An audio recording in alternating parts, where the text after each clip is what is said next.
So let us begin. So, we know from the Bible that God created the universe, okay? But in Greek mythology, the universe actually created the gods. And this whole first lecture is going to be about how that happened, okay? So, in the beginning of everything in Greek mythology, it was chaos. Okay, so that was kind of the supreme, the first being ever to exist good. Okay, and I think this is very, it shows a lot of the difference between Greek mythology and Christianity because in the beginning, there was God in Christianity, but in Greek mythology, in the beginning, there was chaos. All right, and chaos, guys, from chaos came night and death. Okay, so we start out with chaos, and then chaos, from chaos came two other entities, two other beings, night and death. Okay, and then night and death, they got together, okay, and they had a child, and that child was love. Okay, and from love, then after came life, then came after light and earth. And the potential of life came from love. Okay, so that's really how Greek mythology starts. It's very, very vague. Okay, but basically it's chaos, and then chaos, from chaos came night and death, and then night and death had a child, love. And because of love, then there was the potential for life and the world and the light. Okay, so that's the kind of the first paragraph by if you are taking notes. Okay, and after this, guys, after love, since there was a potential for life now, one of the most supreme beings in Greek mythology is Eurynome. Eurynome or Gaia. Okay, and Eurynome means the mother of all things. She's the one who started life good. Or Gaia also means earth. Okay, and Eurynome or Gaia, okay, she created Uranus. Okay, and Uranus, it stands for heaven, it stands for sky. So Gaia is earth, and then Uranus is sky or heavens. And he was a serpent. Okay, he had good serpent form. They call him the sky serpent. Okay, so it's this giant cosmic snake, basically. Okay, and Eurynome and Uranus, they got together, and Eurynome gave birth to the universal egg. Okay, so their child, Eurynome and Uranus, okay, they had was an egg.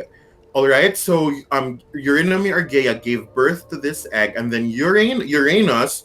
I don't like it when people call it Uranus, by the way. Some people call it Uranus, and I don't know. I don't like that. And Uranus isn't much better, but I do like it na lang more than Uranus. So anyway, I'm gonna call him Uranus. Uranus, the serpent, he cracked this egg. He coiled himself around this cosmic egg, okay, and then he cracked it, and from this egg came the planets and the solar system and the sun and the stars. Okay, so that is kind of the creation myth of in Greek mythology. That's how they explained their world. And I told you it was gonna be weird, guys. In the last lecture, I told you Greek mythology is weird. And don't worry, it's gonna get weirder. All right. Then, guys, Eurynome and Uranus, they have more children. So their first child was really this universal egg from which the planets and the sun and everything came out of. But they had more children. Okay, and these children were monsters good. They are described as the ones with 100 heads and the 100 hands, and they had hundreds of these 100 headed, 100 handed monsters. Okay, and they were huge, and they were terrifying, and they were good. They were monsters. They were monstrous good, and they were pure destruction. That is something that the myths really stress, in that they are pure destruction good. They are just destructive. These are the children of Gaia slash Eurynome and Uranus. Okay, and you can imagine them however they want to, but I think this artist did a very good job of kind of showing what they would look like. Now they're gigantic, 100 headed, 100 handed monsters, and they were populating the new universe. Part of these giant monsters were the Cyclops. Okay? They were a type of monster. They're giant creatures. They only have one eye. Okay, and they were probably the least destructive in this batch of kids of Uranus and Uranomy. They na lang had the least, like, they had the ability to create, unlike their brothers and sisters, in which they only had the power to destroy. Okay, and then after this, then Uranus, the sky serpent, and Gaia, Earth, or Uranomy, the mother of all things, they had another batch of children. Okay, and these children, okay, so that's them. They had another batch of children after their first batch of monsters. Okay, they had another batch, and they are called the Titans. So the Titans, guys, these are still the children of these two beings. Okay, and the Titans were very different from their older brothers and sisters. They were not monstrous. Okay, they did not look human yet. Okay, they did not look human, but they at least looked a little bit humanoid, where you could kind of tell that there was some humanity in them. Okay, and they were more orderly. They had the ability to organize and to create and to do good. They had that ability. Okay, and they are called the Titans. And each Titan was given a planet or a power that they were in charge of. They were given control over different planets or heavenly bodies. So let's take a look at some of the Titans. Okay, so we have Hyperion. He was father of the sun. So he was given control over the sun. And then we have Ocean and Tethys. They were in charge of, obviously, all bodies of water. Good. Okay, anything that was mostly water, Ocean and Tethys were the masters over. And then Ocean was more in charge of water itself. Tethys was in charge of the life that is found in water. And then again, Hyperion is the father of the sun. And then we have Themis, Mnemosyne, and Rhea. Okay, now Themis was justice. That's what she was in charge of. Mnemosyne was memory. Okay, and Rhea, we don't exactly know what she was in charge of. All that we know was that she was the most beautiful among the Titans, and that will be important later on. Okay, and then we have Iapetus, and Iapetus had two sons, Prometheus and Atlas. And Iapetus was their father, but these two sons, guys, these two Titans, Prometheus and Atlas, they will be very important later on. So please take special note of them. Prometheus and Atlas, the sons of Iapetus. All right, and then we have the most famous Titan, the most important one, Kronos. Okay, he was in charge of Saturn, and then that was also his Roman name. So Kronos is his Greek name, but Saturn is his Roman name. Okay, and he was also in charge of time. So he was in charge of time. That was his kind of power that he had control over. And Kronos is the most important Titan. Okay, and why is he important? I will tell you why. Because, guys, Uranus, sky serpent, but now he could take human form also. He went crazy. Okay, he went mad good. And the thing is, he starts this trend, this theme that you will see a lot in mythology, which is you will see this trend of really bad fathers. That is something that keeps coming up in mythology, where the fathers in mythology are horrible. And not just like, they neglected their kid or they didn't pay attention to their kid. I'm talking about they abused and murdered their children. Okay, and that's what happened with Uranus. Uranus went crazy with, I don't know with what, with power or with, I don't know, the fact that he's a sky serpent maybe. Okay, he went crazy, and what he did was he took all of his first batch of children, not the Titans, the monsters, he trapped them all in the underworld. Okay, he trapped them all in the underworld, including the Cyclops. He put them all in the underworld so their power would be contained.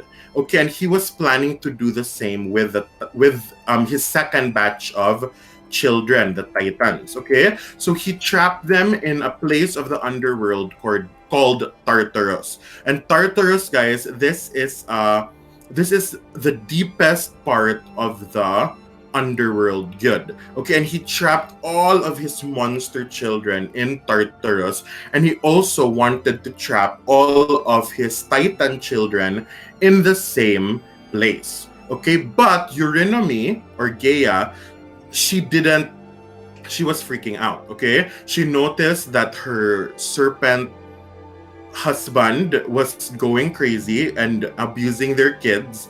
Okay, and she knew that he would even take things further because he wanted credit for creating everything, even though it was really Eurynome Gaia. She's the one who created him, even, but he wanted full credit. So she knew that her Titan kids and herself, they were going to be next in Uranus's, I don't know, wild rampage. So what she did is, guys, she went to her son. She went to Kronos, and she said, please, we have to do something about your father. Okay, and Kronos then kind of becomes leader of the Titans. He steps up, he becomes leader of the Titans, and Gaia, his mother, okay, she gives him his iconic weapon good of the sickle. Okay, so the sickle, this is what Kronos is known for good. It is this weapon that he is known for. And here is a sample of a sickle, what a sickle looks like. It's one of those curved blades. Okay, it's not a scythe because a scythe is long. Okay, a sickle is tends to be shorter. Okay, and that is his kind of his symbol good, the sickle. So Kronos becomes leader of the Titans. He begins to lead his brothers and sisters. By the way, Kronos is the youngest, guys. He's the youngest Titan, but he's the one leading all the other Titans into this revolution, into this battle against their crazy father, Uranus. Okay, and they fight him. Okay, they battle against him, and it is a cool fight because imagine it's like these Titan beings, all right, and they're all battling this giant cosmic serpent. All right. And what's so cool, guys, is the battle is so intense. The battle is so cool.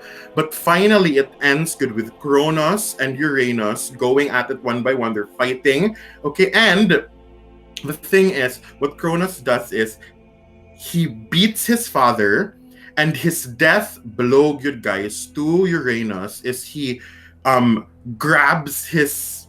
There's no way of saying this that's not kind of weird. Okay. So he kind of he grabs his father's area, okay, his weak spot with his left hand, okay, and he's holding his sickle with the right hand. And this is actually why, guys, there's kind of this myth, right, that if you're left-handed, then you're kind of evil. Like the left hand is kind of seen as this evil thing.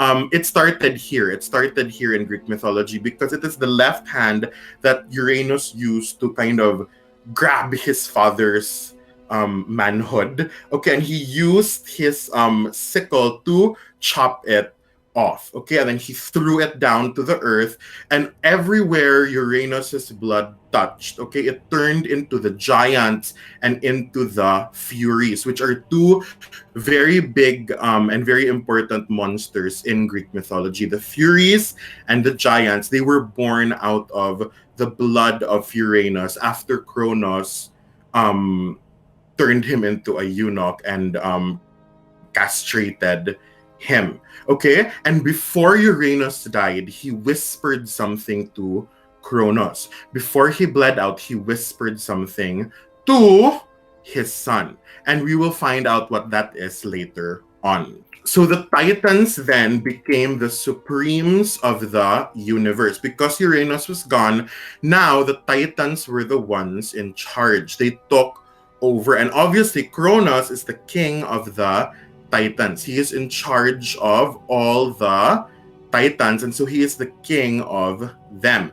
And Gaia, she went to him, the mother, okay, his mother went to him and said, now we can free all of your brothers and sisters that are trapped in Tartarus. Remember, the whole reason why Gaia or Eurynome went to Kronos even was because she wanted him to do something about Uranus. She wanted Kronos to free the trapped brothers and sisters in Tartarus. Even though they're monsters, they were trapped in the underworld, and so they were suffering there. Okay, and so now that Kronos beat Uranus, his first order of business should have been to free his brothers and sisters, but he didn't do that. He left them in Tartarus, okay? And then he forced his sister Rhea, the most beautiful of the Titans, to marry him.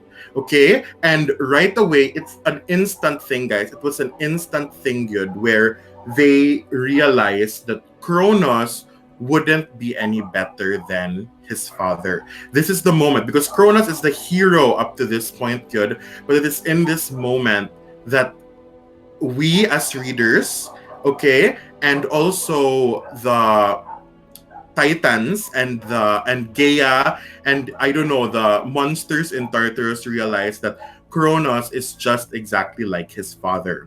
And it is debated that Kronos might even be worse, okay? Because he forced Rhea, his sister, to marry him, and they had a child.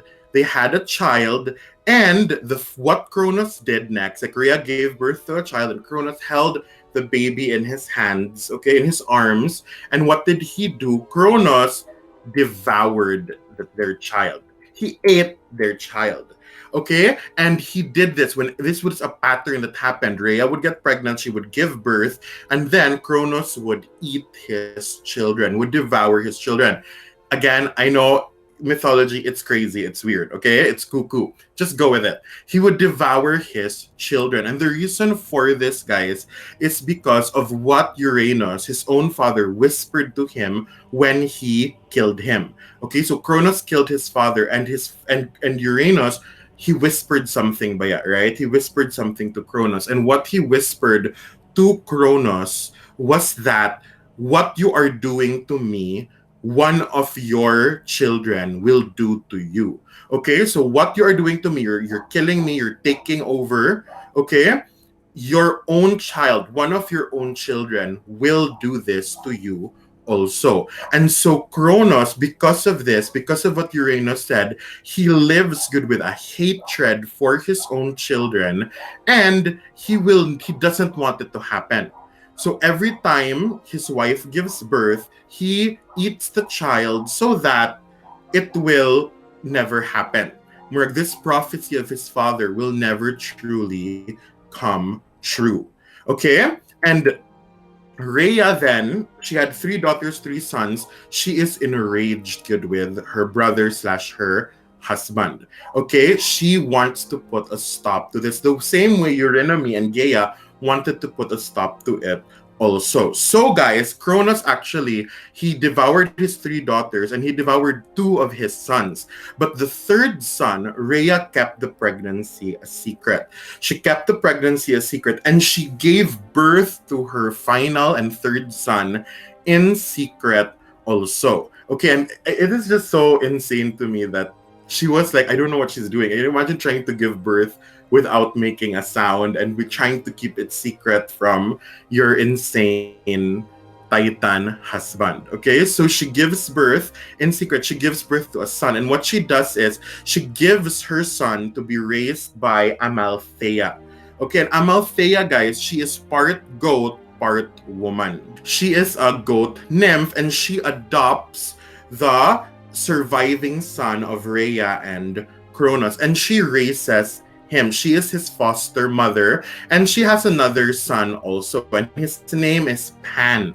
So Pan is also part goat and part human, like his mother. Okay, and this Titan, or this son of a Titan that she is raising, she raises him, and so they become brothers. And this Titan, and this, sorry, I keep calling him a Titan. He's not a Titan, he's the son of a Titan.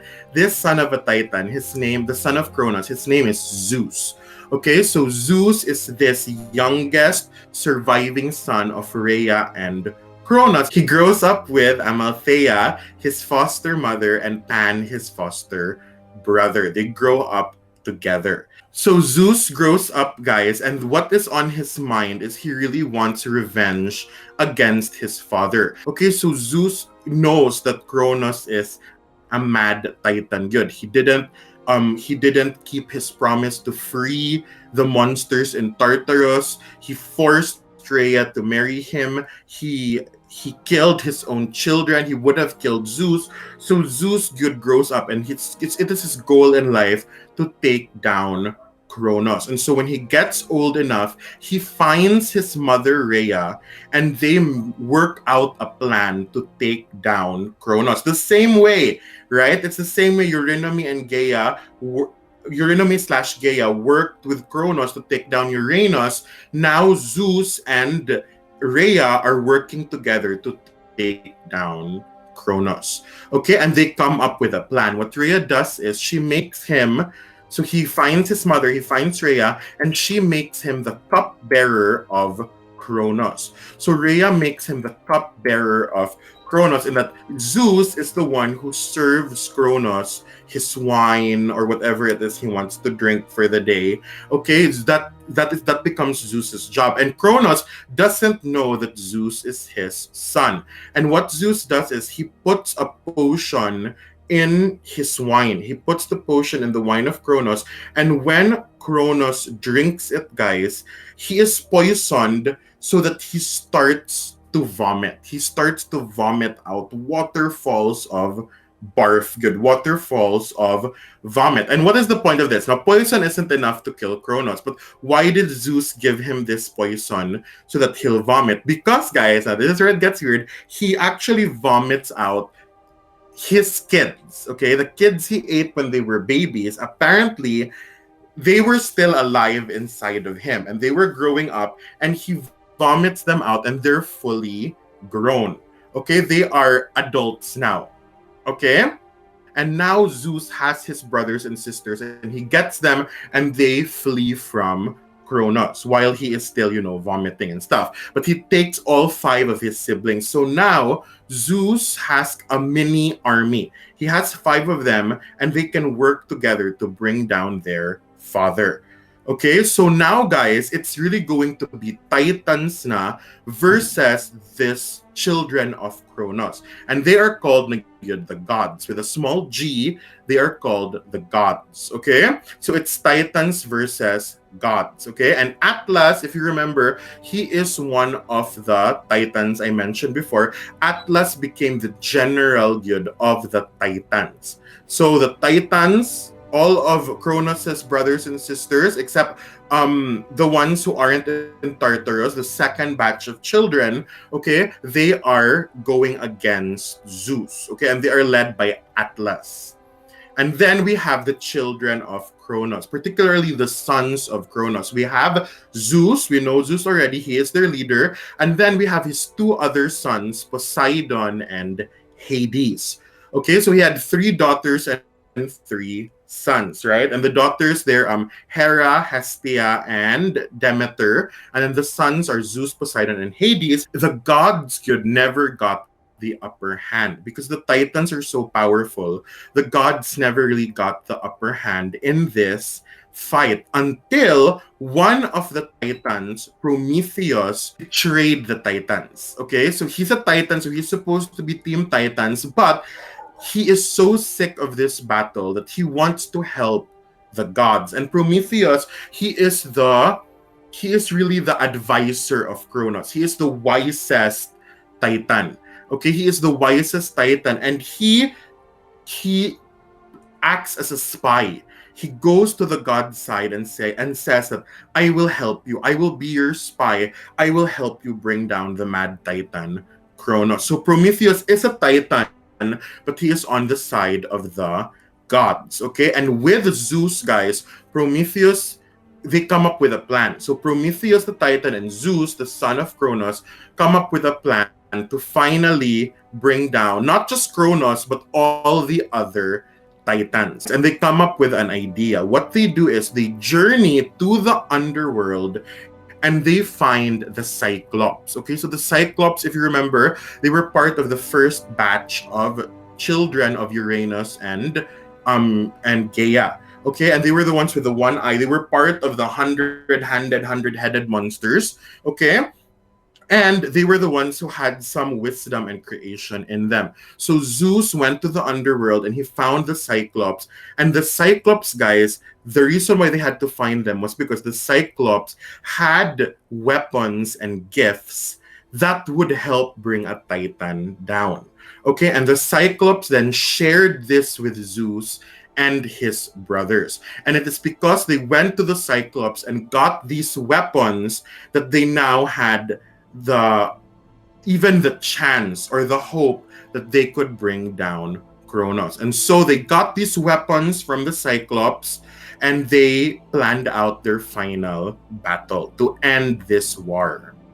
So these three brothers, Hades, Zeus, and Poseidon, they now had special weapons from the Cyclops in the underworld to take down their father. Okay? And how did their plan start? Okay, so the plan started with Hades. And what Hades did, guys, what he was given a helmet of invisibility. So the Cyclops gave him a helmet of invisibility and he turned invisible and he stole the weapons of Kronos and of the Titans. He took their weapons, he stole all of their weapons so that they would be significantly weaker, particularly Kronos. Okay, he took the sickle of Kronos while he was invisible. And then after that was Hades' part of the plan. After that, Poseidon came in. And his weapon was the trident. Okay, and you know what a trident is, right? I'm sure you've seen a trident. It's kind of like a spear, but it has three prongs. And this trident, its special skill good was that it could cause earthquakes. Okay, so the trident could cause earthquakes, and Poseidon and now Kronos, without a weapon, they start to fight. They start to battle. Okay, they fight, they battle. However, guys, Kronos, even without his weapon, overpowers Poseidon. Okay, he overpowers Poseidon and he's about to crush Poseidon. However, this was all part of the plan. Poseidon was just meant to be a distraction to weaken Kronos a little bit more and to give Zeus a chance to really go into the ultimate fight na yun with Kronos. And Zeus arrives and his weapon is the Thunderbolt. So the weapon he was given by the Cyclops, it was the Thunderbolt. Okay, and now with, I don't know, thunder coursing through his veins and lightning powers, Zeus fights Kronos one-on-one na good. And I don't know, I can't explain it any better, guys. I mean, you're just gonna have to imagine it. I'm also going to put in a movie clip that will hopefully make you imagine how cool this battle would be. But it's very, very cool. He's fighting with the Thunderbolt against Kronos, the Mad Titan, who's in charge of time. So I don't know. I feel like it's Thor versus Doctor Strange, and they're like going at it in this epic, epic battle. And this fight, it's very, very epic. But because of Hades and his helmet of invisibility or helmet of darkness taking Kronos' weapons, because of Poseidon and his earthquake making trident who weakened Kronos also, and Zeus, now that he has the Thunderbolt, he defeats Kronos. And he does the same thing that Kronos did to Uranus, okay? He castrates him, he throws his father's manhood into the universe and into the earth, and it falls into the ocean, and that's gonna be important later on, okay? But that's what happens. That's how the battle ends, okay? However, guys, they beat Kronos, but don't forget, okay, I added this gif because it's cool. And I added that also because, yeah, it's cool. Okay, so don't forget there are still the other titans to think about. And the other titans, they're still going to fight because they don't want the children of Kronos to take over. They don't want the gods to take over. They want titans to be supreme. So there's still a whole army of titans left. And guys, because the brothers are so busy fighting Kronos, who was in charge of fighting the titans, okay? There is one person in charge of fighting the titans, and that is Pan. Okay, so Pan, if you remember, is the brother of Zeus. He is the foster brother of Zeus. Okay, they grew up together, but he is part goat, part human. And he doesn't look threatening at all. Can you imagine these huge giant creatures and the only thing standing to fight them is a goat person? Okay, so the Titans laughed, they mocked, were like, okay, you defeated Kronos, but you're not going to win the overall war if this is all you have to fight us with. However, guys, it isn't so. That isn't the case because aside from going to the underworld to go to the Cyclops, they did something else. And this is meant to be a plot twist. I specifically didn't mention this earlier because it's meant to be a plot twist. Good. They went to the underworld to find the Cyclops and get weapons. But something else that they did in the underworld, something else Zeus and Prometheus did in the underworld was that, what do you think they did? They freed all of the monsters from Tartarus. Okay, they broke Tartarus down, and all of those hundred-headed, hundred-handed monsters that Kronos kept trapped in Tartarus, now Zeus had them as an army to fight against the Titans, and he put Pan, his brother, in charge of these monsters. So the Titans like look at Pan and they kind of like mock him and make fun of him, but then all of a sudden he has an army of their older brothers and sisters who are monsters, purely destructive monsters, crawling out of the underworld to help fight. And I don't know, again, that's so cool. I feel like you can't even make a movie of that because it's so intense. Okay, so it's Pan and all of these monsters versus the Titans. And they win, guys. They win hands down. Can you imagine hundreds of hundred-handed and hundred-headed monsters fighting? It even took the rest of the Titans down good. And Pan is victorious. And the thing is, guys, I find this part so cool. Okay, when the Titans saw Pan, they laughed, but they were kind of mocking him. But when they saw that he was the general of all of these monsters, how do you think they reacted, the Titans? They freaked out, right? They freaked out. They were like, oh my, what are we gonna do? They went crazy. They were so afraid. And that's where the word panic comes from. Okay, which I find so cool. Okay, that's where the word panic comes from because they panicked when they saw that Pan was really just the leader of all of their monstrous brothers and sisters. Okay, and what they did after they were defeated, what did they do? They trapped all of the Titans in Tartarus. Okay, so the first thing Zeus did was that he took the Titans, the brothers and sisters of Kronos, and he trapped them in Tartarus. And he made the monsters, the hundred-headed monsters, he made them the guards of Tartarus. That they would not let these Titans escape good. Okay, so I think Zeus is very, very smart in this, in that he did trap the Titans. However, they can't get out because the monsters, those purely destructive monsters, are now the prison guards of Tartarus. So he kind of got rid of both Titans and the monsters at one go, okay, by trapping the Titans and by giving the monsters a job to make sure the Titans don't get out of Tartarus. And now, so what is the effect of this? Now, the children of Kronos are the supreme beings. They are the gods now, okay? They are the most powerful beings in the universe, okay? And what is the first thing that Zeus does now that he is kind of, king over everything, okay? So if you remember, what Kronos did was he broke his promise to free his brothers and sisters, and he forced his sister to marry him. But what did Zeus do? Okay, Zeus, guys, first of all, he takes Prometheus and he makes Prometheus his advisor good.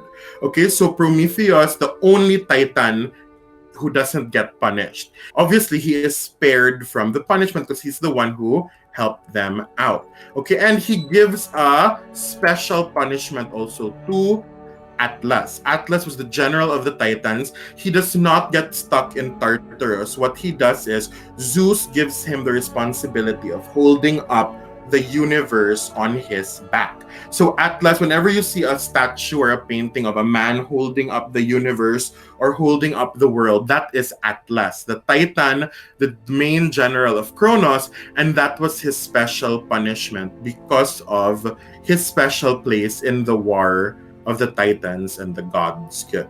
Okay? And so that is what Zeus does. Okay, but he does one more thing. All right, and one might feel afraid that, oh my, Zeus might just end up exactly like Cronus, the way Cronus was almost exactly like Uranus. Okay, but there is one beautiful and hopeful thing. It ends in a beautiful and hopeful way. Okay, where Zeus, in his victory, aside from having to handle with all of these punishments and imprisonments, another thing he does is he honors his foster mother Amalthea. So the goat nymph Amalthea, the one who raised him since he was a baby, one of his first orders of business as king is he honors her. He gives her the greatest honor you can give to any being in Greek mythology. Okay, and what is that? What is the greatest honor a hero can get? The greatest honor any being, any person, any god or goddess in Greek mythology, the greatest honor you can give to them is you put them in the stars, okay? And that is what Zeus does for Amalthea, his foster mother. He turns her into a constellation. He sets her on the stars. And that is the constellation Capricorn, okay? It's the goat. So I love this, guys. I love that now when you see the constellation Capricorn or you hear Capricorn constellation or the zodiac sign, you know the story behind it already. It's because Amalthea, she was part goat, part nymph. Okay, she was a goat, part woman, and she raised Zeus. And one of the beautiful things, and this is how the story ends, is that Zeus honors his mother by giving her the greatest honor and making her a set of stars in the sky. And please remember this. Please remember, that this is the greatest honor for any hero in Greek mythology, that there are stars that tell their story. Okay? And that is the end of our first lecture of Greek mythology, the first real story of Greek mythology. All right? But the thing is, guys, like with superhero movies, okay, one cool thing about Greek mythology is that there is always an after credit scene. There is always an end credit scene where after the credits roll, there is just there is one extra scene to kind of make you hungry for more of the story. So what is the end credit scene? The end credit scene is that Gaia, okay, remember Earth or Eurynomy, the mother of all life, she has a child with Tartarus. Okay? Now Tartarus is the place in the underworld where all of the titans are there. So I don't know how you have a child with a place, but that's what she does. She gives birth to a child, okay? And it is the child of her and of Tartarus, okay? And this child is called Typhon. And Typhon is this giant creature, it's a giant monster. It's called 100-headed and it's on fire. Okay, and it is the new bad. Okay, and it wants to take down Zeus, it wants to take down Hades, Poseidon, and all the other new gods. Okay, it wants to take them down because it's the child of Tartarus, all of the imprisoned titans. Okay, and the whole story ends with Typhon kind of rising and attacking. Okay, and then it just shows Zeus and his siblings, and they are so chill about it. They prepare their weapons, and they're like not even worried about Typhon. And I find that so cool. I love that they didn't even show the battle. They're just kind of implying that, okay, it's a battle. We brought down Kronos. We can bring down this creature. No problem. Okay, and that is really how it ends. That is the end credit scene already. So that's our first story of Greek mythology. I hope it made you interested to hear all the others.